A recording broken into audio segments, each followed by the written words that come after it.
Chapter 58, Reality Ensues. 12 hours earlier, Mr. Crouch. Bertha Jorkins said as she entered the old manor. Mr. Crouch, I need your signature on the dragon transfer forms. There was no answer. That seemed odd. Surely, old Barty would be here somewhere if the door was unlocked. Mr. Crouch, are you at home? She heard a faint murmuring coming from somewhere in the house. Her curiosity piqued. She tiptoed forward to investigate. As she approached one of the bedrooms, the murmuring resolved itself into two voices, one a soft, raspy tenor, and the other the high squeak of a house elf. And the Quidditch World Cup is being held in Britain this year, sir, the house elf squeaked. Is it, now? The man's voice said. We must have offered an arm and a leg to get that, the man's voice mumbled. He sounded dazed and dulled, despite his insight. Britain's not the best place to move that many people in and out. That wasn't Mr. Crouch's voice, Bertha thought, and he already knew all about the World Cup. Who was he, and why was he here? That'd be nice to see, the dull voice continued. It's been so long since I've seen a Quidditch match. Maybe Winky can be asking your father to let you go to the final. You is being a good boy, and you cans be hidden. His father? Something was up. Mr. Crouch's only son was long dead. I'd like that, Winky. It's good to have a friend here. Winky is glad to help, sir. I has been telling your father he should be treating you better, Master Barty. Bertha covered her mouth with her hands to suppress a gasp. It was Barty Jr., one of the most vicious Death Eaters, still alive and being kept in his own home. Mr. Crouch had broken his son out of Azkaban. She would have to do something about this. Suddenly, there was a commotion at the door. What was that? Barty Jr. said in a voice that suddenly wasn't dull and dazed at all. Barty Crouch Sr. arrived home to find the front door ajar. That alarmed him at once. Either his son had finally broken out, or this was the one time in 40 years that he went out and forgot to lock the door. He ran inside and straight to his son's room, only to run into a witch in the hall. Bertha, he said in surprise. Mr. Crouch, what are you doing here? He demanded, his eyes bulging. Wondering why you have a Death Eater in your house, she said. I don't know what you're talking about. I have a Death Eater in my house. How dare you? But he knew she knew. He drew his wand. Bertha had hers out in a flash. Don't come any closer, she said. Expelliarmus. Bertha tried to block, but her boss was too quick for her. Did you think you could stop me? Old Barty demanded. I was the head of the Department of Magical Law Enforcement. I led the fight against he who must not be named. Now, we can't have you remembering any of this. Obliv. Without warning, old Barty crumpled to the ground. Bertha looked around in shock, searching for the source of the attack. Then, a thin hand reached up and pulled an invisibility cloak down, revealing a tall man with pale hair and a freckled face. Barty Jr. Bertha was grateful for approximately 1 second before she remembered that her savior was a Death Eater. Son. No, Barty Sr. shouted from the floor. Get back in your room. Get back in your room this instant. Master Barty. Yous must hides. The elf squeaked, running out of the bedroom. Quick as a wink, Barty Jr. snatched up his father's wand from the floor and pointed it at the elf. Imperio. The elf stopped and turned glassy-eyed. Do not try to stop me. Son. Stop this. Not this time, father. I've finally broken your control, Barty Jr. said, a fanatical rage in his eyes. How about a taste of your own medicine, eh? Imperio. Bertha gasped softly again as the implications hit her. Old Barty had been using the Imperious curse on his own son. The older man now twitched as he seemingly fought the control, but he stilled, his eyes glazing over. Continue to go to work and live your life as normal, his son ordered. Continue to act as if I am dead. When you buy a new wand, claim your old one was broken. Do not try to find me or send Winky to do so. Bertha edged towards her fallen wand, but Barty Jr. saw her. Not so fast. Imperio. Bertha had no chance of resisting. Why are you here? I needed your father's signature on some forms, she said. Leave them here for him to sign, and follow me. Obligingly, Bertha picked up her wand and followed her captor. Barty Jr. led her out the door, took her by the hand, and started apparating. Barty knew all the waypoints where one could apparate internationally without arousing too much suspicion. particularly some seedy places in Jersey, Luxembourg, and Liechtenstein. He needed time to rest after parroting that far, but he had no trouble pacing himself. While he rested, he made Bertha bring him up to date about the goings-on in the Department of International Magical Cooperation. It was surprisingly interesting. Once he got to the former Yugoslavia, things were chaotic enough that the borders weren't patrolled very well. From there it was a straight shot to the place that he had overheard from Dolohov was his master's fallback base of operations in Albania. Once he knew he was within range, he pressed his father's wand to his left forearm. The dark mark was faded, but still partially functional, and at precisely 1 in the morning, local time, midnight back home in Britain, its homing mechanism took him straight to where he wanted to go, right to his master's feet. If his master had feet, that was. As soon as they apparated to the grove of gnarled trees, there was a loud hissing sound, and the snake struck at him, only to stop inches from his face. It seemed that Lord Voldemort was currently possessing the body of an enormously magically engorged viper with glowing red eyes, an impressive feat of magic to make the snake strong enough to possess long-term without killing it. Barty slowly descended to his knees before it, and at a gesture from him, Bertha did the same. "Master, I have returned to you," he whispered. The snake could only hiss, but Barty could hear his master's voice in his head. "Bartemius Crouch Jr. There are few things that can surprise Lord Voldemort, but you have done it. I was told you were long dead. My father is not the paragon he claims to be, my lord," Barty replied. "My mother sacrificed her life to free me from Azkaban, only for him to keep me a prisoner in my own home. I came to find you the moment I was free." The snake seemed to laugh. Of course, Lord Voldemort knew that his servant was telling the truth. It was good to have a loyal servant finally return to him, better than he had dared hope, in fact. "It is always the most vehemently noble who fall the furthest," he said.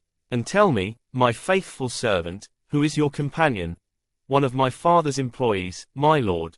I know that you still seek the Potter boy, and Bertha has some interesting information about the next year at Hogwarts that may prove very useful." After some shuffling around, Professors McGonagall and Flitwick and a trio of Aurors led Sirius and Pettigrew out of the infirmary to a more secure location so that they could be questioned. With the third-year Gryffindors and Ravenclaws going to astronomy class at the same time the Aurors and interrogators were running in and out of the school, the news of what had happened was already sure to be spreading like wildfire, but for now, the 4 students in the hospital beds were resting in quiet. Hermione assured Professor Vector that she was all right and told her she could go back to bed, to which her teacher reluctantly agreed. But while Hermione was already calming down, Harry, Ron, and Ginny were only starting to feel the full weight of the situation. With Harry, at least, it didn't surprise her. He always seemed to go into shock for a little while after one of their adventures. She was starting to worry about Ginny, though.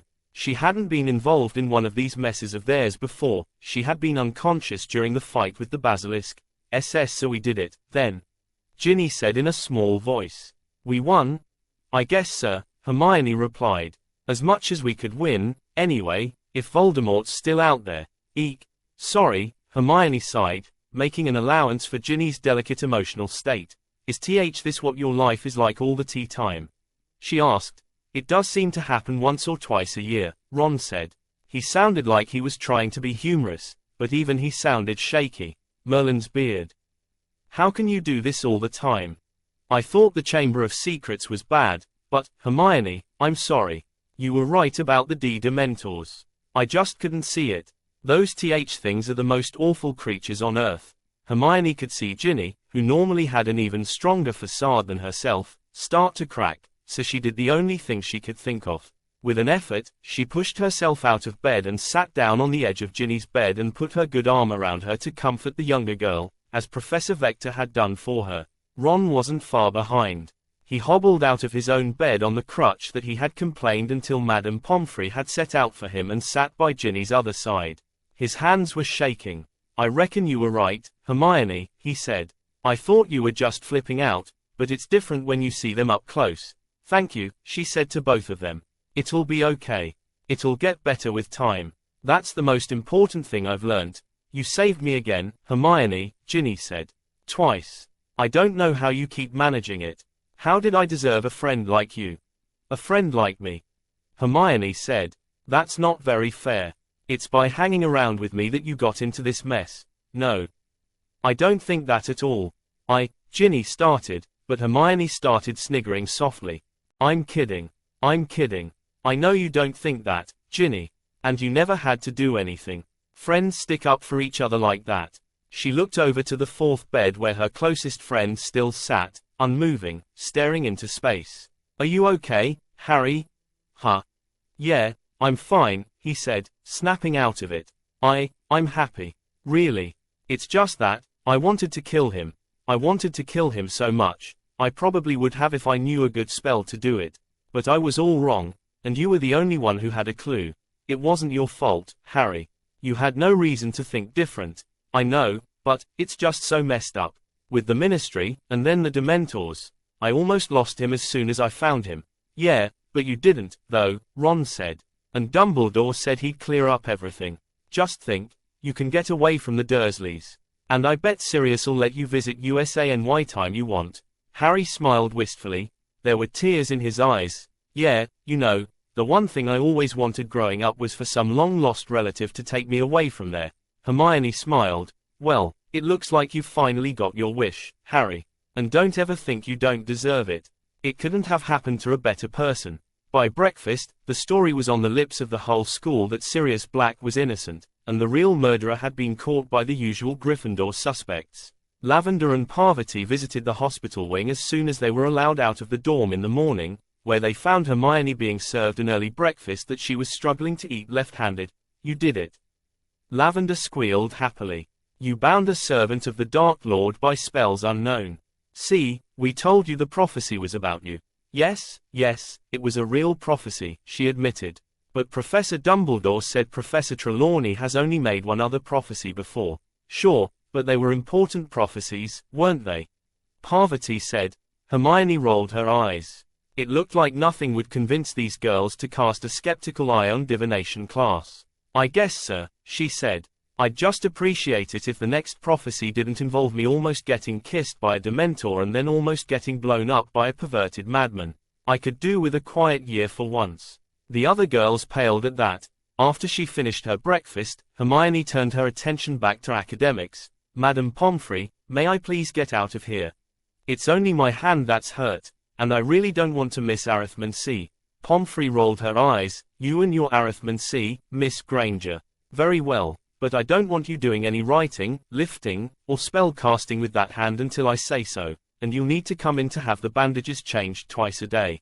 I suggest you get one of your friends to take notes for you. Yes, ma'am. I will, she said. But even as she said it, she thought perhaps she could be a little more resourceful than that. But aren't there such things as quills that write on their own, ma'am? Of course, but they're very expensive, and you'd need to go to Hogsmeade to buy one. Anyway, Madame Pomfrey said idly as she changed Hermione's bandages. Hermione remembered certain of her antics over the course of the year. That's okay, Madame Pomfrey, she said. I think I know where I can get one. She had just enough time before Arithmancy to run up to Gryffindor Tower to load her books and parchment in her shoulder bag and then rush over to the tapestry of Barnabas the Barmy. I need a quill that writes on its own. I need a quill that writes on its own. I need a quill that writes on its own. The room of requirement furnished a writing desk and a bin full of odd quills. Many of them were broken, and she tossed them aside at once. Some of them still seemed to work, though. The ones that reliably stood on their points by themselves she tested by placing them on a piece of parchment and speaking aloud. Some of these didn't respond to the noise, wouldn't dip in the inkwell, wrote in an illegible scribble, or misspelled words, but she kept going as quick as she could until she found 2 dictaquills that seemed to be working perfectly. Out of curiosity, she also tried a large, acid green quill that caught her eye in the bin. She stood it on its point on the parchment and spoke. My name is Hermione Granger. The quill, however, didn't write the words she said. Instead, it wrote, Hermione Granger, a stunningly pretty muggle-born girl who has faced the wrath of dark wizards, giant monsters, and demons alike. Hermione started laughing. She had no idea what kind of quill that was, but she decided to keep it for entertainment value. As soon as she walked into Arithmancy, everyone turned and stared at her, which felt incredibly awkward, but she tried not to let it get to her. Hermione had meant to present her laser charm in class today, which she succeeded at doing left-handed, but only after 3 tries. For a bonus, she tried to show the self-tightening slipknot spell she had used on Pettigrew, but she couldn't quite twist her left hand the right way, so she just wrote out the arithmantic expansion with her dictaquill, which attracted a fair bit of attention itself, and handed it in to Professor Vector. Even after all this time, Professor Vector was impressed that she crafted that spell that fast in her head. She barely noticed after they were dismissed when Rebecca Gamp came into stride alongside her. "Well, Granger, it looks like you managed to survive another year," she said. "After all, what could happen in another 3 weeks? Well, besides Pettigrew breaking out and coming back for revenge, if the rumors are true, I don't think he'll escape," she said. "He's under guard by people Dumbledore trusts, and they know he's an animagus. He's not going anywhere." Besides that, she knew the part of the prophecy where Trelawney said Pettigrew's fate is sealed. Well, that must have been scary out there with the Dementors. "I don't know what I'd do if they got that close to me." Hermione shivered, and she felt a twinge of pain run through her hand. "Yeah, really scary," she muttered. "You seem to almost die an awful lot here. How many times is that now?" 4, Hermione said resignedly. "Depending how you count them." "Wow, that is some bad luck," Rebecca said. "This place might actually be cursed for you." "For Harry, more like," Hermione thought. "The thoughts crossed my mind," she said determinedly. "But I think I can take care of myself, or at least, I can learn to." "Well, okay, it's your funeral." Hermione stopped. Something about the way the older girl said that really grated on her, and with her temper still running short from last night, she'd had enough. She spun around and said, "Okay, that's it, Rebecca. What is your problem?" she demanded. "You've been really aggravating all year. Are you trying to scare me away from Hogwarts? Because it's not working. Do you really care that much about being at the top of the class? TSK. You don't get it, do you, Granger?" Rebecca snapped. "I'm a Gamp, of the Gamp's Law Gamps, the greatest line of spellcrafters in Europe. I was supposed to be the Arithmancy prodigy. I was supposed to be Professor Vector's favorite. I was supposed to be the one who got an independent study and an early mastery. And then you come in, a titchy little muggle born first year, and you shoot right past me. Well, I'm sorry if my blood is not good enough for you," Hermione said angrily. "Please, I'm not a Slytherin, Granger. It's not about blood, it's about heritage. You come in here knowing nothing about the history of spellcrafting that my family built, and you expect to get by on brains alone, and it works. That's just not fair. I came here wanting to study Arithmancy to the best of my abilities, Rebecca. That's it. I'm not trying to show up anyone, well, besides Malfoy. I'm sorry if you're jealous, but you're just gonna have to get used to it. I'm not going to change who I am just because you have a problem with it." Rebecca's fists clenched, and for a moment, Hermione thought she might hit her, or pull her wand and hex her. Hermione took a nervous step back. "Rebecca, I don't to fight you," she said. "I have enough trouble already from Harry's enemies. Why can't you be a normal Gryffindor, Granger?" the older girl demanded.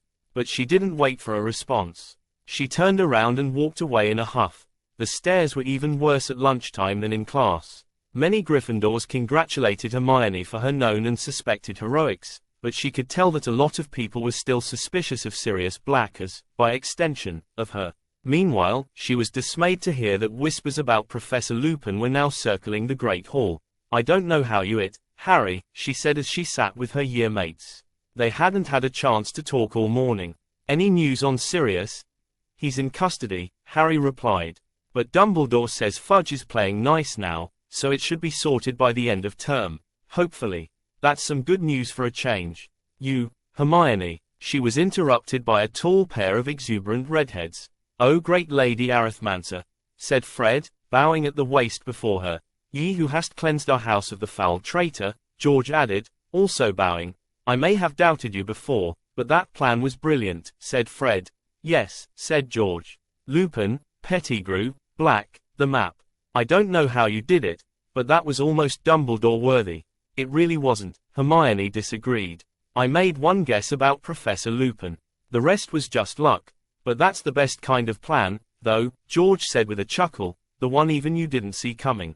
"I just can't believe that rat could be an even bigger rat than we thought," his twin continued. "Anyway, it's good to see you're still alive and kicking, and inventing spells, and fighting Dementors." "Ugh, the less said about that the better," Hermione interrupted.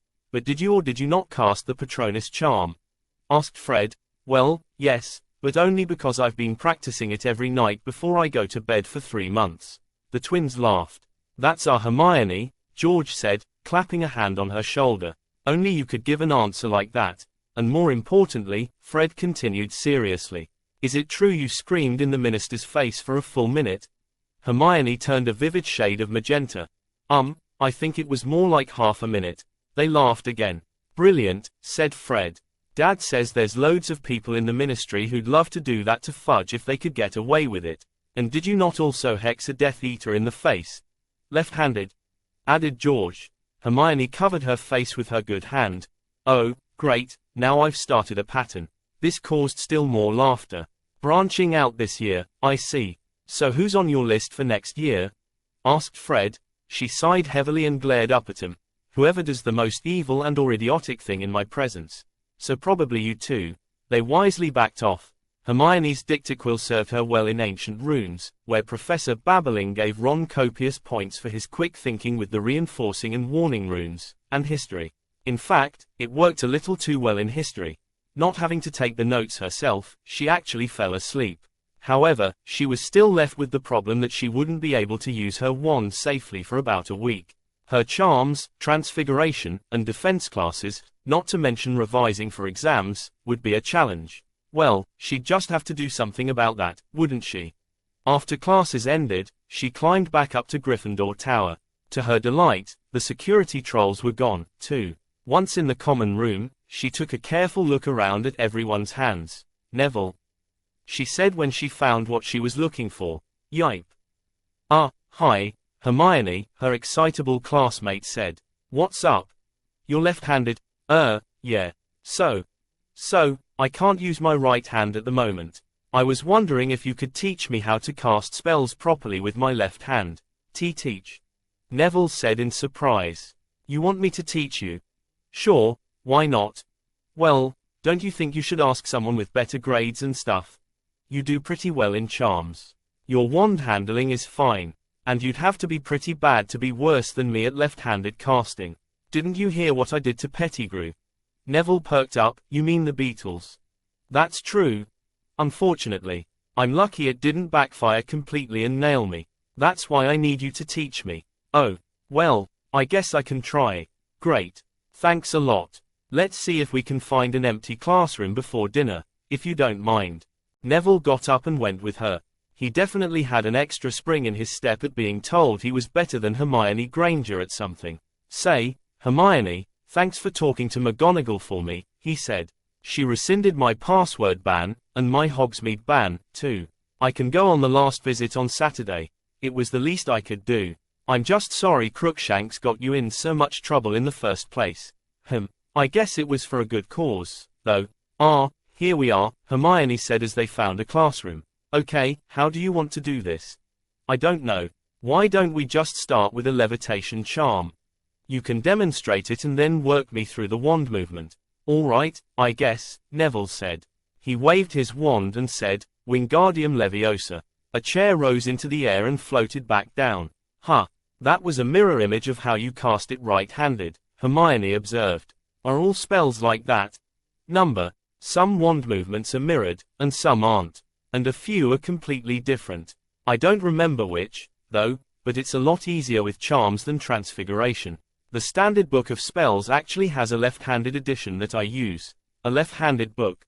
That was a new one on Hermione, but it made sense. She attempted to wave her wand the same way Neville had. The chair only rattled on the floor, but she kept working. It took a lot of practice to get the wand motion smooth and precise with her offhand, as if she were in first-year charms all over again, but she finally managed it. The bad news was that it probably wouldn't help her in class tomorrow, but she would keep at it. It might take practicing all summer, and luckily she could make her own toy wands to practice with if she bought enough Flitterbloom, but she was determined not to be caught without a working wand hand again. Things seemed to be looking up for Hermione, so she should have expected the other shoe to drop. It was Friday morning when it happened. She didn't usually receive any post on Fridays, so she was surprised when an owl dropped a letter on her plate. She opened it and at once turned as white as a sheet. Oh, no, she breathed. Hermione. What is it? Her friends said. He wrote them. Huh? Fudge wrote my parents. They're pulling me out of Hogwarts. Dear Hermione, you have a lot of explaining to do, young lady. From your letters, we were under the impression that everything was fine at Hogwarts with no mortal peril this year. Imagine our surprise when we received a letter from the Minister for Magic himself that casually stated you were personally involved in the capture of a mass murderer who had been hiding out in the school the whole time. It also seems that the school was broken into twice this year, which you never mentioned to us, and the minister had to apologize that those demon guards you mentioned went out of control and tried to kiss you. He didn't explain what that meant, but from the capital letters, we're guessing it's more than an unwanted smooch. We want a full explanation from you about exactly what's been going on this year, and we will be writing your teachers to make sure it's accurate. One thing we do know is that we will be sending in your application to Beauxbatons immediately. No arguments this time. We've given the wizards in Britain too much leeway as it is, and obviously, none of them knows how to keep a school safe. As your parents, it's our duty to get you out of there before your luck runs out. If you behave yourself, we can let you visit your friends later this summer, but you will not be returning to Hogwarts next year. Laugh, Mum and Dad. The whispers began to spread across the Great Hall at once. Withdrawals were quite rare at Hogwarts. A lot of the Gryffindors looked appalled. They can't do that. Ron yelled. They can't pull you out of Hogwarts. Yes, they can, Ron, she said dejectedly. They're my parents. They can send me to any school they want. I can't stop them. You have to talk to them, Ginny pleaded. Tell them you don't want to go anywhere else. Hermione shook her head. I was surprised they even let me come back last fall. There's a reason I didn't tell them about Sirius's break-ins. I'll only get myself in more trouble for trying. But there's gotta be something you can do, Parvati said from down the table. You should talk to Professor Dumbledore. Your parents are muggles. There's gotta be some limits on what they can do to you, Parv. Hermione recoiled in shock. Even if Dumbledore has the power to override their choice of schools, which I doubt, I don't think I could actually do that to my parents. That'd be almost like running away from home or something. I'm sorry, everybody, I don't think I'll be able to come back. All of her friends were dismayed, but she wouldn't hear another word to stop her leaving. As much as she wanted to stand by them, she knew when she'd been beat. It won't be the same without you, Hermione, Ginny told her. I know. Merlin, I know. I'll have to try to start over in France and everything. But I promise I'll still write, and I'll still visit during the summers. And actually, I'll be of age for spring term of 6th year, so I could transfer back then if I want to, she added hopefully. That way we could still finish together. That'd be nice, Harry said softly. She paused and looked at him. Are you going to be okay, Harry? She said. I'm going to worry about you more than anybody else. I won't be here to keep you from getting yourself killed anymore. That was a sobering thought for Harry. Hermione saved his life with alarming regularity, and he was amazed that she would stand by him with all the trouble he got into. But he put on a brave face and said, I can get by. Ron and Ginny will still be here, and I'll be able to write Sirius now for help. I won't ever be able to pay you back for that. I told you it's no less than you deserve, Harry, she replied. Just stay alive, and that'll be enough for me. It took a real effort for Hermione to get through breakfast after that news, but she managed it, and she intercepted Professor Vector at once when she left the hall. Professor, she said.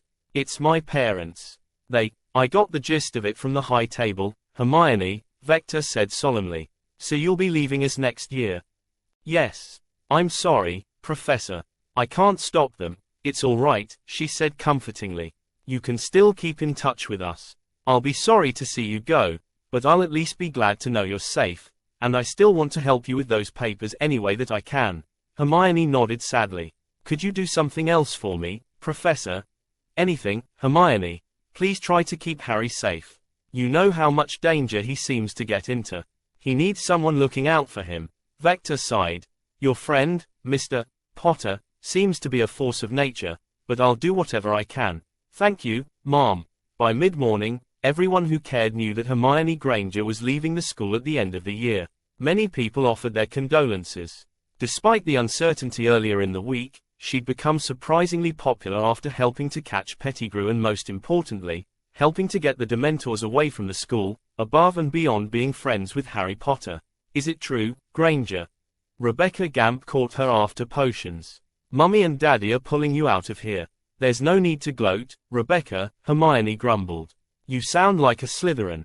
Ooh, that's low, Granger, the Ravenclaw said, and Sir is gloating. You got your wish, okay. I'll be gone next term.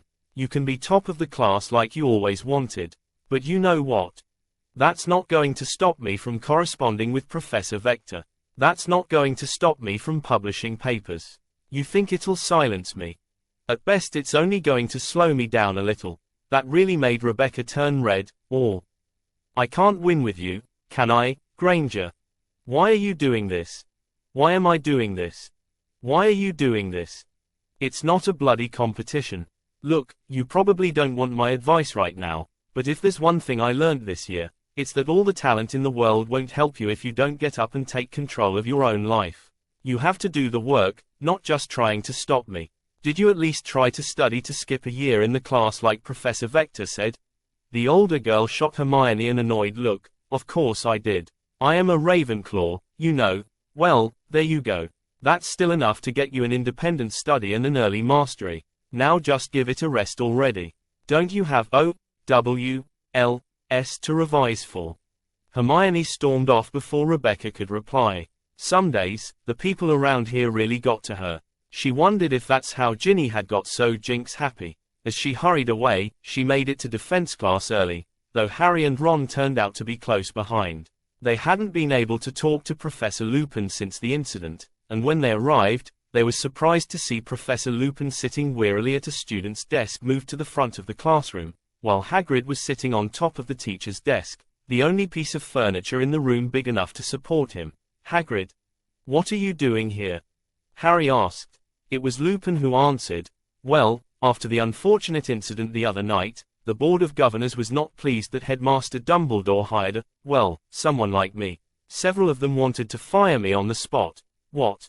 That's not fair, Hermione said. You can't leave. Harry agreed. You're the best defense teacher we've ever had. Who cares if you're a werewolf? Lupin shook his head sadly. I know you don't care. Perhaps even your families won't. But not everyone is so tolerant. I've already received a few howlers from outraged parents, and so has the headmaster. It's stupid, Hermione complained. You're only dangerous one night a month, and, you're very kind, Hermione, he said, holding up his hand, but in a school full of children, that's more than enough. I forgot to take my wolfsbane potion this week, and I forgot when moonrise was. I can't afford one blunder like that, let alone two. However, as there is only one more week before exams, Professor Dumbledore convinced the board to let me finish the year on the condition that all of my classes be supervised by another teacher. I volunteered for most, owe them on account I'm the biggest, and I can keep him in line. Hagrid spoke up. He winked at Trio. More likely, they were sure, it was really because Lupin liked to work with interesting critters. The lesson was a good one, but sad for the Gryffindors, who had come to really like Lupin over the past year, and for the Ravenclaws because they had actually learnt something.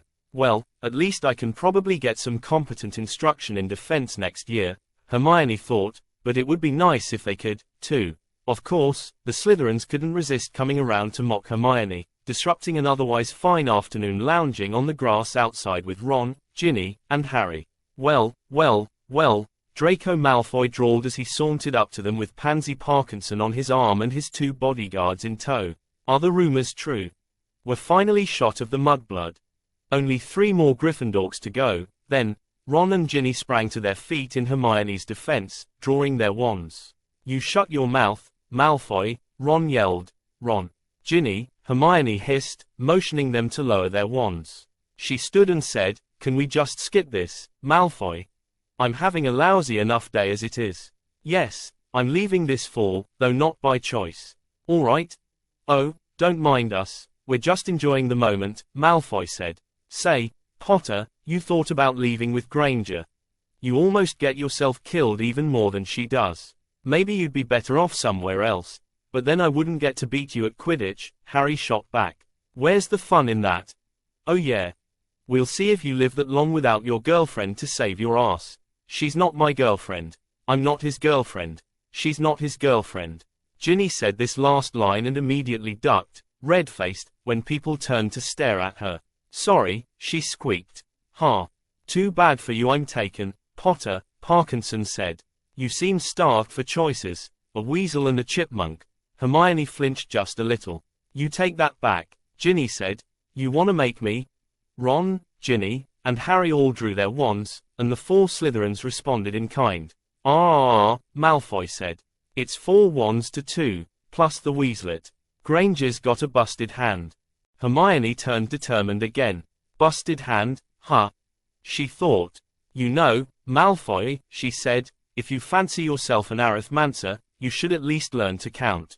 Ginny's easily worth a 3rd year when it comes to hexes, and did you hear about that hex I used on Pettigrew? The one Madame Pomfrey didn't know how to cancel. I can cast that left-handed just fine. She saw Malfoy start to sweat just a little under her glare. He probably wasn't expecting her to be so resistant to his taunts. Come on, I have an exam to revise for, she said. The 2 groups kept their wands on each other until they separated, but the Slytherins didn't advance. Only Malfoy shouted after them, next year, Potter. Bring it, Malfoy. He yelled back. Just the same, Hermione was stewing as she walked away. She'd never liked her front teeth ever since they grew in. Her parents said they weren't that bad, and she could easily fix them by wearing a removable brace for a year, but she knew there must be magical ways of fixing teeth. She'd been at Hogwarts 3 years now and never seen a witch or wizard wearing braces. That and the few people she'd mentioned them to thought they were a ridiculous idea. The spells were probably much faster and less painful fixes, too. She'd brought up the matter last summer, but she should have known better with a couple of dentists. This was something Mum and Dad were sure they knew all about, and they said that teeth and magic shouldn't mix. Hermione was starting to wonder if they just didn't want to be made obsolete. Maybe she should push a little harder on the matter this summer. Store-bought toy wands, final test, Hermione said, and the dictaquill wrote her words down verbatim. That would have been great to have for their scientific tests all term. Destructive testing of the 1 galleon wand. Ready, Fred? Ready. Fred pointed the wand at the target and cast, Diffindo.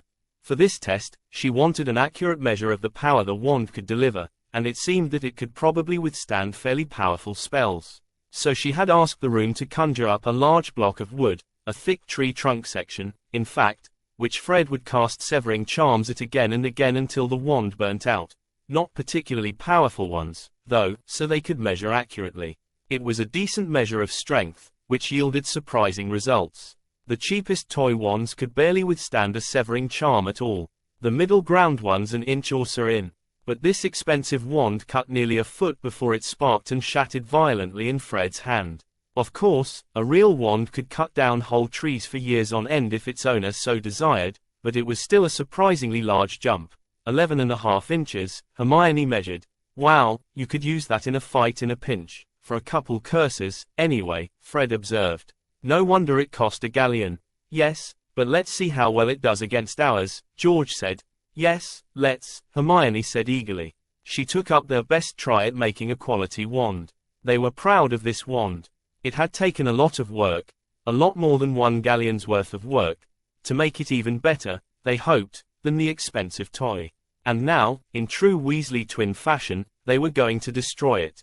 Toy wand test number 23, she said. Birch twig selected for tight, straight grain, magical glue and varnish believed to be the similar to the 1 galleon toys, no rune carvings, and, hippogriff tail hair core, thank you, Buckbeak. Destructive testing, same procedure. Go ahead, George. George had his work cut out for him. Only a very strong wizard could cut down a tree in one stroke, and he was deliberately using weak spells. He cast Diffindo at the tree trunk section again and again, cutting deeper and deeper until his arm got tired, and then he handed it over to Fred, who eventually had to hand it back to George again. Hermione would have joined in, but she didn't want to risk using her left hand with that spell. Wow, this thing really takes a beating, George said as he started his second run. We're nearly through the crack. Thud. The noise wasn't the wand. They'd cut clean through the thick log so the top half fell off and onto the floor. Yikes. The twins said in unison and then, after a pause, now what? Make another cut, I guess, Hermione said. George obliged and slashed the wand downwards, cutting into the now horizontal log. He got a good long way into it before he abruptly handed the wand back to Fred. Why don't you finish it off, brother? Fred took it in his hand, and his eyes widened. Merlin, it's hot, he said. That can't be a good sign. So that's why you handed it over, eh? Well, you get to do the next one, then.